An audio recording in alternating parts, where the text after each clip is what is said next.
Hello student, good morning to all of you. Register in series topic के बारे में मैं दोबारा आप लोगों के साथ थोड़ा डिस्कशन करूँगी बिकॉज़ ये थोड़ा रिपीटेशन क्लास होगा। आप में से बहुतों को ये समझ नहीं आया कि रजिस्टर इन सीरीज़ का मतलब क्या होता है। मैं दोबारा आप लोगों को थोड़ा सा स्लाइड के साथ दिखाती हूँ कि ये रजिस्टर इन सीरीज़ होता क्या है। यहाँ पे देखिए यहाँ पे आप लोगों को मैंने कंपोनेंट के बारे में बताया था, उसमें रजिस्टर के बारे में बताया था। रजिस्टर को आपने पहचान लिया, रजिस्टर का आइडेंटिफाई कर सकते हो अभी इस कंपोनेंट को। सो यहाँ पे जो एक सर्किट देख रहे हो आप लोग, इसी सर्किट में ये जो होता है ये आपका रजिस्टर है। इसमें मैंने क्या बताया था, इसमें टर्मिनल नहीं होता है, पॉजिटिव और नेगेटिव नहीं होता है। सो ये जो टर्मिनल्स होते हैं ये एक के बाद एक लगाया जाता है। सो ऐसे कनेक्शन जो अब होता है तब इसे हम लोग रजिस्टर इन सीरीज़ बोलते हैं, मतलब सीरीज़ में रजिस्टर को लगाया जाता है। अगर ये रजिस्टर के जो सिंबल्स होते हैं वो सिंबल कैसे होता है वो मैं आप लोग को दिखाऊंगी। यहाँ पे देखिए ये हो गया रजिस्टर के सिंबल। सो ये R1, R2, R3 है नंबर ऑफ़ रजिस्टर। सो अलग अलग रजिस्टर अगर एक के बाद एक लगाया जाता है तो इसे सीरीज़ कनेक्शन बोला जाता है। और पैरेलल कनेक्शन किसे कहते हैं, ये रजिस्टर को अगर एंड टू एंड ये कनेक्शन में कनेक्ट किया जाता है तो इसे कहते हैं parallel register. So register connected in parallel. तो आप लोगों को अभी समझ आया होगा कि रजिस्टर कनेक्टेड इन सीरीज़ में कैसे होता है और रजिस्टर कनेक्टेड इन पैरेलल में कैसे होता है। आज मैं आप लोगों के साथ रजिस्टर इन सीरीज़ के बारे में थोड़ा सा डिटेल्स में बात करूंगी। पैरेलल के बारे में हम नेक्स्ट वीडियो में बात करेंगे। यहाँ पे देखिए जो ये कनेक्शन है ये एक सर्किट है। यहाँ पे ये प्रैक्टिकली अगर किया जाए तो ये एक एमीटर है, वोल्ट मीटर है, ये सर्किट है। ओके, अभी मैंने आप लोगों को नेक्स्ट एक टॉपिक समझाया था कि इक्विवेलेंट का मतलब क्या होता है। इक्विवेलेंट जो सर्किट होता है वो रजिस्टर के होते हैं। जैसे ये एक कनेक्शन है जहाँ पे रजिस्टर को सीरीज़ में लगाया गया होता है। इस रजिस्टर को यहाँ पॉजिटिव नेगेटिव एक वोल्टेज सोर्स दिया गया है। ओके, जब भी यहाँ पे वोल्टेज सोर्स देते हैं मतलब एक बैटरी लगाया जाता है, उसके बाद करंट यहाँ से फ्लो होता है। फ्लो होकर कहाँ जाता है, रजिस्टर के अंदर से जाता है। यहाँ पे जब रजिस्टर आता है तो यहाँ पे वोल्टेज का थोड़ा ड्रॉप हो जाता है। V1, V2, V3 ये सारे वोल्टेज ड्रॉप है। ये वोल्टेज ड्रॉप ये रजिस्टर है इसीलिए होता है। अगर मैं नंबर ऑफ़ रजिस्टर अगर बहुत सारे होते हैं तो सर्किट बहुत ही बल्कि हो जाता है, बहुत बड़ा हो जाता है। उसी रजिस्टर को अगर हम लोग छोटा करके मतलब ये सारे रजिस्टर के रिप्लेस में इसको निकाल के अगर एक ही रजिस्टर से काम चला लेते हैं तो उसे इक्विवेलेंट रजिस्टर बोलते हैं। मतलब यहाँ पे R1, R2, R3 के बदले में अगर यहाँ पे एक ही रजिस्टर से हम लोग काम चला रहे हैं तो उसी सर्किट को इसे रजिस्टर इन इक्विवेलेंट बोलते हैं। लेकिन इसका कुछ पर्टिकुलर वैल्यू तो होना चाहिए।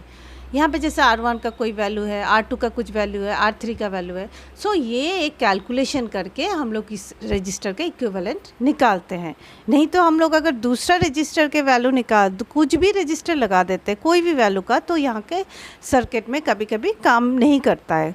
जैसे कोई यहाँ पे लोड लगाया जाता है तो लोड काम नहीं कर सकता है बिकॉज एक कैलकुलेशन के साथ ही हमें सर्किट को रन कराना होता है। और आप लोगों को मैंने बेसिक कैलकुलेशन बोला था ओहम्स लॉ। ओहम्स लॉ का जो फॉर्मूला है वो है V into I into R. V क्या होता है, V होता है वोल्टेज, I हो गया हमारा करंट एंड R होता है रजिस्टर। तो ये आप लोग को समझ आया, V equal to I R. ये रजिस्टर ये फार्मूला को लेके ही हम लोग अभी इस डेरिवेशन को करेंगे। आप लोग देखो कैसे करते हैं।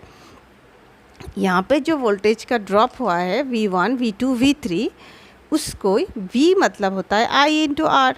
सो यहाँ पे देखो टोटल वोल्टेज हमारा क्या होगा V into VR1। That means R1 के अंदर जो वोल्टेज ड्रॉप हुआ है वो VR1, VR2, VR3। जो R2 के रजिस्टर के अक्रॉस में जो वोल्टेज ड्रॉप हुआ है वो VR2 और R3 वोल्ट रजिस्टर के अक्रॉस में जो वोल्टेज ड्रॉप हुआ है उसे VR3 बोलते हैं। ये अभी आप लोगों को समझ आया होगा कि V टोटल जो सप्लाई वोल्टेज है वो इज इक्वल टू ये जो सारे वोल्टेज ड्रॉप है सबको अगर ऐड कर दिया जाए या सम लिया जाए तो ये सबका इक्वल होगा। यहाँ का वोल्टेज सपोज़ ये 30 वोल्ट होगा तो 10 वोल्टेज 10 10 10 मतलब तीनों जगह पे जो वोल्टेज ड्रॉप होगा वो 10 10 10 दैट इज़ इक्वल टू 30। सो ये हो गया आपका मेन फार्मूला। अभी अगर थोड़ा सा डिराइव किया, अभी इक्विवेलेंट सर्किट कैसे निकालेंगे इसको, आर इक्विवेलेंट, इसके लिए हम लोग दोबारा यहाँ पे जाते हैं। V का मतलब होता है I इंटू आर, क्योंकि हमें पता है ओम्स लॉ में लिखा है V equal to I R. So IR1, V का मतलब VR1 को हमने क्या लिखा, VR1 को हम लिख सकते हैं IR1, VR2 को लिख सकते हैं IR2 एंड VR3 को लिख सकते हैं IR3। हो गया डिराइव। अब उसके बाद VS को दोबारा हम क्या लिख सकते हैं IRS, मतलब VRS। सो यहाँ पे क्या होगा RS, यहाँ पे I को कॉमन लेने से R1 plus R2 plus R3 हो गया। अब यहाँ पे देखो VIR VV अगर कैंसिल हो जाता है, यहाँ पे भी VRS होगा। सो यहाँ VIRS होगा। सो I कैंसिल है, दैट मीन्स हमारे पास रह जाता है सिर्फ। Now we can see that the equivalent resistance is simply the sum of all the resistance in the series circuit. So ये एक फार्मूला है जिसके अंदर हम डिराइव कर सकते हैं।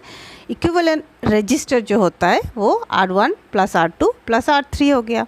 सो अगर मैं यहाँ पे आप लोगों को दिखाती हूँ, ये जो R1 का वैल्यू होता है, यहाँ का R1 R2 एंड R3, ये तीनों वैल्यू को अगर ऐड कर दिया जाए या सम करते हैं तो वो सम का एक ही वैल्यू होता है यहाँ पे R इक्विवेलेंट।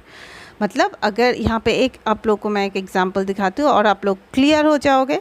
ये सर्किट जो देख रहे हो इक्विवेलेंट रेजिस्टेंस, यहाँ पे देखिए 30 वोल्ट का एक क्या दिया, सप्लाई वोल्टेज दिया। यहाँ से 3 एम्पियर का करंट जा रहा है।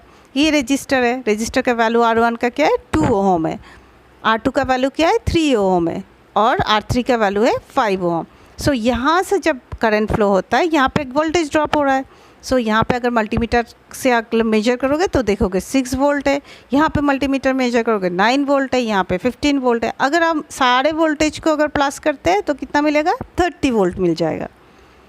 ओके, सो अभी मैं इक्विवेलेंट रेजिस्टेंस अगर मेजर करूँगी तो ये हमें पता है फार्मूला, डायरेक्ट हम कर सकते हैं R equal to R1 R2 R3। So R1 हो गया हमारा, R1 क्या हो जाएगा, R1 2 Om 3 Om 5 Om, so equal to 10 ओम। सो मैं यहाँ पे एक 10 ओम का रेजिस्टेंस अगर लगा देती हूँ इसके बदले में, तो भी मेरा सर्किट काम करेगा।